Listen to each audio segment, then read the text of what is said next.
안녕하세요. 황녀의 싸다고 토크 시간입니다. 네, 오늘의 황녀 사연은요. 시누이네 집 애와 아들네 집 애를 비교하고 결국 친손주를 때리게 되고 그걸 본 남편이 시어머니와 연을 끊어버리게 된다는 내용의 사연입니다. 사연 읽기 전에 구독과 좋아요 많은 공유 부탁드릴게요. 저희 시댁은 시어머니가 유난히 시누이한테 유별나셔서 남편이 자라면서 많은 스트레스를 받았다고 들었어요. 그런데 시어머니 본인 딸과 아들을 비교하는 걸 전혀 느끼지 못하고 있는 겁니다. 그러다 보니까 그 스트레스를 아들인 저희 남편이 모조리 다 받고 있더라고요. 남편은 너무나 익숙해져서 이제는 어머니 때문에 힘들어도 참고 넘어가는데 문제는 애들을 차별하는 것 때문에 남편이 빡쳐서 몇 번 큰 싸움이 있었는데 문제는 시어머니가 아주 큰 실수를 해서 결국 시어머니와 등 돌린 일이 생기고 말았습니다. 저도 솔직히 시댁에 가면 혈압 올라서 시누이 온다고 하면 되도록이면 피해서 갔는데 눈치 없는 시누이년이 일부러 그런지는 몰라도 저희 갈 때 귀신같이 알고 오더군요. 원래 어느 집이든 애들이 모이면 어디든 사고 나기 마련이잖아요. 저희 시댁은 심각할 정도로 시어머니가 시누이 애와 저희 애들을 비교하면서 차별을 해서 항상 문제가 생겼었어요. 여러 가지 일 중에 일부를 말하자면 시누이 딸이 밥을 먹는데 편식을 하더군요. 그래서 제가 아름아 멸치도 먹어. 지금 많이 먹어야 키도 크고 튼튼한 어린이 돼요. 했더니 시누이 듣기 싫었는지 언니 그냥 두세요. 원래 집에서는 잘 먹는데 오늘은 컨디션이 좋지 않나 봐요. 우리 애 신경 쓰지 말고 언니 애들이나 신경 쓰세요.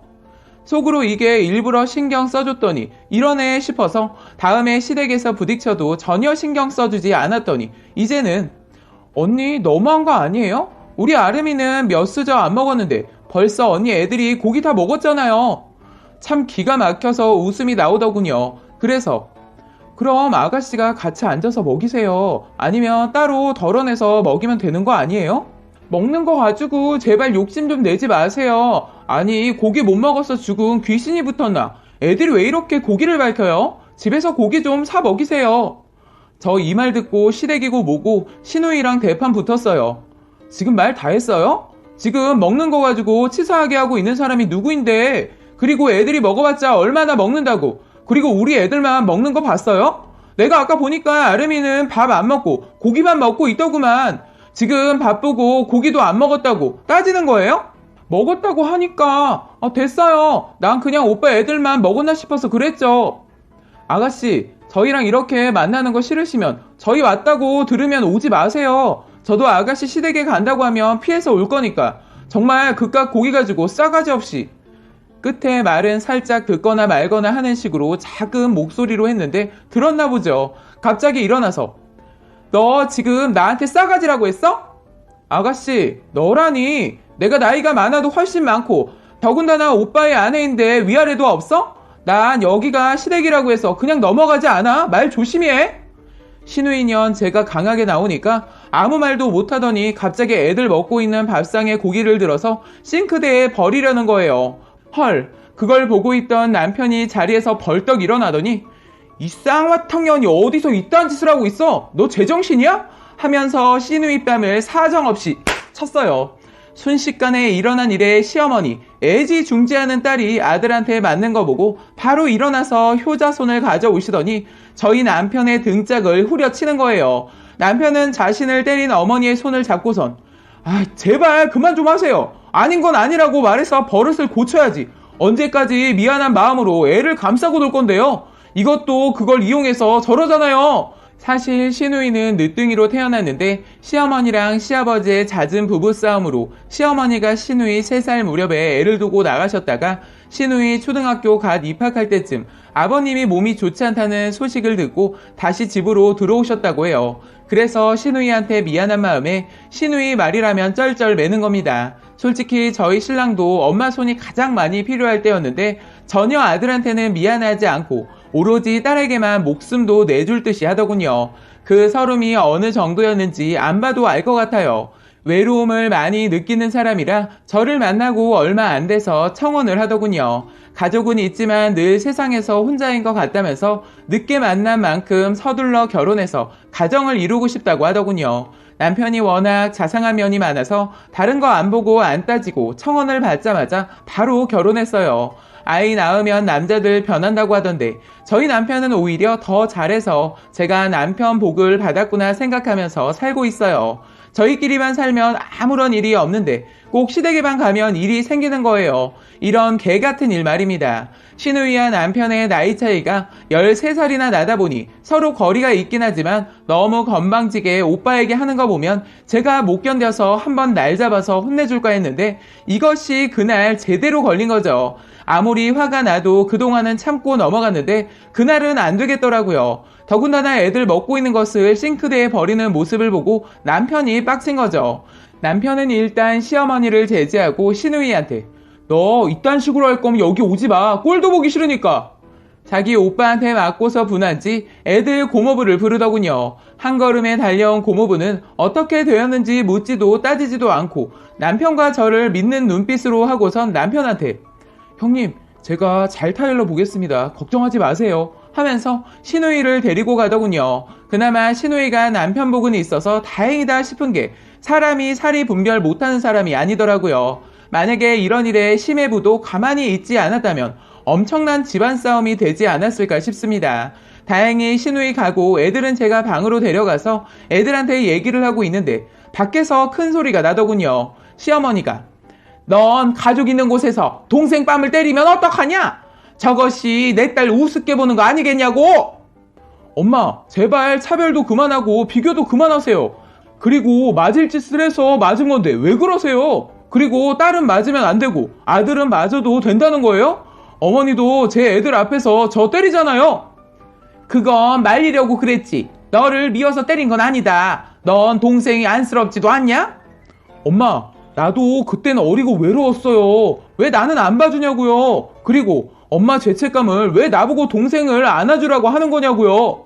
그럼 어떡하냐. 내가 하는 건 거부하는데. 저게 거부하는 것처럼 보여요? 엄마를 이용하는 거야. 만약에 혜정이가 엄마 거부하면 친정에도 안 오지. 왜 생각을 안 하시냐고요. 모르겠다. 어쨌든 어린 거 두고 나간 내가 잘못한 거니까. 더 이상 얘기해도 답이 없는 걸 알면서 이번에도 같은 말로 또 얘기를 하고 있다가 남편도 지쳤는지 그냥 방으로 들어와 버리더군요. 원래 자고 가려고 했는데 그 기분으로 있기 싫어서 그냥 집에 가자고 해서 그냥 그날 시댁에서 와버렸어요. 시누이년 보기 싫어서 시댁 당분간 안 가려고 했는데 하필 일주일 후 어머님 생신이어서 또 제 수탱이를 보겠구나 했는데 요것이 시매부랑 애들만 보냈더군요. 저는 혼자서 다 장만하고 애들 챙기려고 하니까 남편이랑 시매부가 시키지도 않았는데도 알아서 애들을 봐주더군요. 시누이 있어도 원래 도움 하나 안 되었기 때문에 오히려 없는 게 기분상으론 더 낫더군요.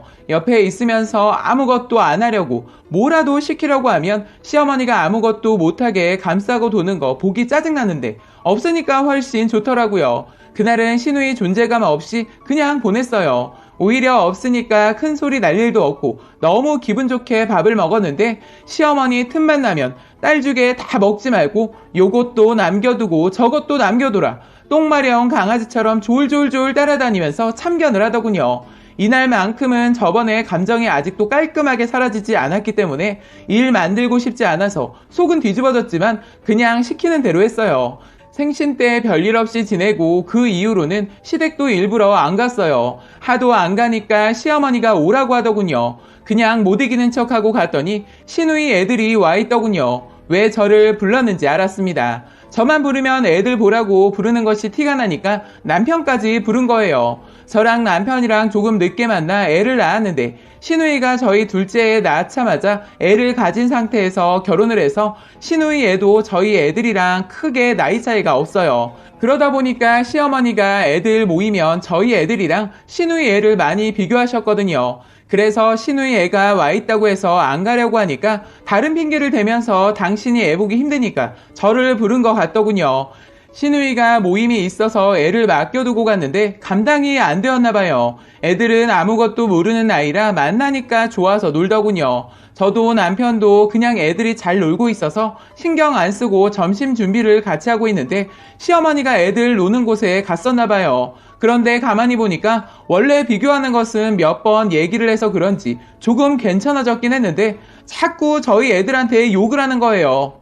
바보 멍청이 넌 그거밖에 못하냐? 어린애한테 나이값을 해라. 그래도 오빠이고 언니면서 으이구 바보들 남매가 똑같이 바보야 으이구 이러더라고요. 남편은 베란다에 있어서 듣지 못하고 저는 싱크대에 있었는데 어머니가 자그마하게 말하는 그 소리를 저는 듣자마자 순간 손에 쥐고 있던 콩나물을 싱크대에 딱 내려놨어요. 그 소리가 좀 컸던지 베란다에 있던 신랑이 놀라서 나왔고 저는 바로 따지러 가는 그 순간 시어머니 이런 멍청이 하면서 아이 등짝을 딱 하고 때리는 겁니다. 순간 옆에서 뭔가 휙 하고 지나가더군요. 시어머니 당신 애들 키웠던 방식 그대로 저희 애들을 대하고 있는 거 보고 화가 치밀어 오른 남편이 발끈해서 어머니 정말 너무하십니다. 저랑 혜정이 그렇게 차별하시면서 저만 때리더니 이젠 손자 손녀도 그러세요? 아니 애들 보다 보면 그럴 수 있지 뭐가 문제야. 제발 아버지한테 맞은 것 때문에 트라우마 있는 거 알아요. 그런데 혜정이 딸한테는 관대하면서 왜 우리 딸은 무시하고 손을 올리냐고요. 네가 네 아버지를 너무 닮아서 그냥 네가 싫으니까 애들도 싫어서 그런다. 왜? 처음 듣는 말에 저도 남편도 기가 막혀서 그런지 헛웃음만 나오더군요. 남편이 애들을 아무 말 없이 챙기더니 저한테도 짐을 챙기라고 하더군요. 그러더니 시어머니한테 그동안 그러셔서 저한테 그러셨어요? 진작 말을 해줬어야죠. 왜 힘들게 사셨대요? 저희 괜히 노력하고 힘들게 참고 버텼잖아요. 저 이제 그 무거운 짐 오늘에서야 내려놓을게요. 참 허무하네요. 저희가 지금까지 기분 상해도 다 참고 해드린 게 있는데 받으실 거 다 받으시면서 마음속으로 저를 미워하고 있었다고 하니까 가슴이 참 아픕니다. 지금까지 저희 애들 뭐라고 할 때마다 한 번씩 욱해도 참았는데 괜히 저 때문에 우리 애들 힘들게 했네요. 우리 애들 그동안 저희들 모르게 때리셨나봐요? 어머니 이러시는 건 아니죠. 앞으로 혜정이한테만 효도 받으면서 장수하세요. 저 오늘부로 이 집에 한 발짝도 안 들일 겁니다. 집사람도 절대 보내지 않을 거니까 필요할 때 찾지 마세요. 어머니와 저와의 인연은 딱 오늘까지 여기까지입니다. 하고 저보고 가자고 하더군요. 시어머니가 시간이 가면 갈수록 저희 애들한테 대하는 걸 보면서 본인이 겪은 것을 애들이 겪고 있으니까 더 이상 참지 못했던 것 같아요. 저는 확실하게 시어머니와 인연을 끊어버릴 생각에 가슴에 묵혀둘까 하다가 시어머니가 그날 애들한테 한 말 다 얘기해줬어요. 그 영향인지 몰라도 8년 동안 시어머니 안 보고 살고 있습니다. 가끔 애들이 신우이년 애들 찾았지만 절대로 만나주게 해주지 않았어요. 둘 다 안 보고 사니까 시끄러운 일이 없더군요. 앞으로도 계속 이러고 살 것 같아요. 라고 사연 올려주셨습니다. 두 번째 사연 읽어드리겠습니다. 두 번의 결혼과 두 번의 이혼을 하게 된 어느 한 여성분의 사연입니다. 저는 결혼을 두 번 한 여자입니다. 처음 결혼은 너무 어린 나이에 아이를 가지면서 동거를 시작으로 결혼식도 올리지 못하고 살았습니다. 아이가 3살 때쯤 형식을 갖추기 위해 간단하게 사진 정도만 찍고 아이가 어린 관계로 신혼여행도 포기하고 살았습니다. 그런데 게임을 좋아하는 남편은 아무 걱정도 안 하고 일용직 직장만 다니는 겁니다. 아이가 태어나니까 생각보다 돈이 많이 들어가는 거예요. 그래서 신랑한테 다른 직장을 다녀보는 것을 얘기했더니 자기는 못한다고 저보고 다니라고 하더군요. 가장으로서 능력도 없고 책임감도 없는 사람을 마냥 믿고 집에만 있을 수 없어서 아이를 어린이집에 맡기고 일을 시작했는데 문제는 아이가 너무 잔병치레를 하는 거예요. 그래서 할 수 없이 회사를 그만두고 집에서 부업을 하면서 아이를 돌보게 되었는데 이놈의 신랑놈이 제가 벌고 있는 것을 탐내면서 그나마 다니고 있던 일용직도 나가지 않는 거예요. 너무 화가 나서 남편을 잡고 얘기를 했어요. 아니 남자가 맞아? 도대체 뭘 믿고 일을 안 해? 네가 벌잖아. 꼭 둘이 벌으라는 법이 있어? 우리가 굶어 죽고 사냐고. 돈 좀 그만 밝혀. 지겨워 죽겠어. 애는 어떻게 키우려고? 그래 우리 둘이면 이렇게까지 뭐라고 안 해. 그런데 우리에겐 애가 있잖아. 애 크면 돈 들어갈 때가 한두 군데가 아니라는데 왜 이렇게 태평한 거야? 다 자기 복은 자기가 가지고 태어나는 거야. 그건 그렇고 나 아이템 사게 돈 좀 붙여. 너 돌았구나. 내가 돈이 어디 있어. 없어. 공과금 다 내고 먹고 죽으려고 해도 없어. 오늘 부업해야 돈 받을 수 있어. 게임 그만하고 나와서 이거나 도와. 돈 필요하면 이거라도 해서 벌었어. 야이씨, 얼마 되지도 않은 일을 남자 보고 하라는 거야? 나중에 돈 벌면 다 줄 테니까 돈 좀 주라고. 얼마 되지도 않은 그 돈? 그 돈 버는 나한테 왜 달라고 하니? 난 없으니까 니네 엄마한테 가서 달라고 해. 네가 내 자식이야? 허구한 날 돈 달라고 하게. 너 진짜 돈 없는지 찾아본다? 이러는 겁니다. 그날 진짜 다 공과금 내고 잔돈 5,000원 있었어요. 그걸 찾았더니 신나서 나가더군요. 한 손에는 소주 2병을 가지고 와서는 라면에 마시더라고요. 그 모습을 보고 있는데 한심했습니다. 제 자신도 너무 불쌍한 것 같아서 이대로 살면 끝이 보이지 않을 것 같아서 다음날 날이 밝자마자 짐을 미리 싸놨어요. 그리고 자고 있는 신랑을 깨워서 말을 했습니다. 나 더 이상은 이렇게 안 살래. 우리 이혼하자. 너 나한테 위자료 줄 돈이 있니? 먼저 말한 사람이 줘야 한다는 거 들었는데? 너 나한테 얼마 받고 싶어서 그딴 말을 해? 네가 먹고 놀려면 내가 번 돈 가져간 것만 해도 위자료 벌써 주고도 남았어. 어? 양육비나 줄 생각하고 있어라. 난 이혼 못해. 안 해. 누구 좋으라고 해? 그럼 넌 일 안 하면서 내 등골 빼먹고 살겠다는 거야? 처음에는 왜 그렇게 열심히 살았는데? 너랑 살려고. 그런데 지금은 왜 이래? 몰라. 그냥 일하기 싫어졌어. 그리고 네가 능력이 좋은데 뭐하러 일을 해? 하는데 힘만 있었으면 들어서 레슬링 하듯이 바닥에 머리를 꼽아버리고 싶었어요. 머리가 몸 위에 있을 필요가 없는 인간 같더라고요. 저는 이혼을 안 해주는 남편을 두고 아이만 데리고 그냥 나와버렸어요. 그렇게 나왔는데 갈 곳이 없더군요. 친정에선 이 남자랑 결혼을 반대했기 때문에 친정을 가는 것은 면목이 없었습니다. 그런데 딱히 애를 데리고 갈 곳이 없는 저는 굳은 다짐을 하고 친정에 갔어요. 아버지는 저를 보자 손을 올리려 하시더니 제 손을 꼭 잡고 있는 아이를 보자 다시 내리더군요. 저희 친정 아버지는 제가 어릴 때부터 항상 폭력을 쓰시던 분이라 저를 보면 손을 올릴 거라는 건 예상하고 갔거든요. 그런 게 싫어서 제가 성인이 되자마자 사회로 나오긴 했는데 생각보다 사는 게 너무 힘들어서 방황을 하다가 우연히 신랑을 만났고 바로 아이를 가지게 되면서 같이 살게 되었거든요. 그날도 어김없이 아버지는 손을 올리려 했는데 다행히 우리 아들이 저를 살렸어요. 친정 엄마는 저를 부둥켜 안고 우시고 한바탕 난리가 아니었죠. 저는 그동안 살아온 얘기들을 부모님께 드리고 이혼을 하고 싶다고 했어요. 아버지가 애 아빠를 한번 보고 싶다고 하시더라고요. 얼마 지나 아빠가 남편 만났는데 집에 오신 아빠 안색이 안 좋더라고요. 잘 얘기했어? 너 당장 이혼해라. 애가 싹수가 노랗고 아주 글렀어. 그 말을 들은 엄마가 그럼 얘도 데려다줘서 키우라고 해. 나중에 새 출발하려면 애가 걸림돌이야. 저를 위해서 하시는 말인 줄은 알았지만 그렇게 말하는 엄마가 너무 냉정해서 밉더라고요. 아니, 애는 못 줘. 사람 같지도 않은 놈한테 어떻게 애를 맡겨. 제 말을 듣고 있던 아빠가 그래, 애가 무슨 죄야. 그냥 네가 최선을 다해서 부모 노릇해. 대신 우린 아무것도 안 도와준다? 그렇게 친정으로 들어오면서 애 아빠랑은 이혼을 하게 되었어요. 나중에 알게 된 사실인데 애 아빠가 이혼 조건에 돈을 요구해서 친정 아빠가 저 모르게 큰맘 먹고 깔끔하게 되도록이면 빨리 끝내려 하려고 돈을 줬다고 하더군요. 그렇게 저의 첫 번째 남편은 그런 진상이었습니다. 저희 친정 부모님이 도움을 주지 않겠다고 엄포는 놓으셨지만 그래도 옆에서 도와주시는 덕분에 일을 하게 되었어요. 그래도 애를 위해서는 어떻게든 열심히 살아야겠다는 신념으로 열심히 살았습니다. 한 3년은 정신없이 살았던 것 같아요. 그렇게 3년을 일하다 보니까 돈도 어느 정도 모이더군요.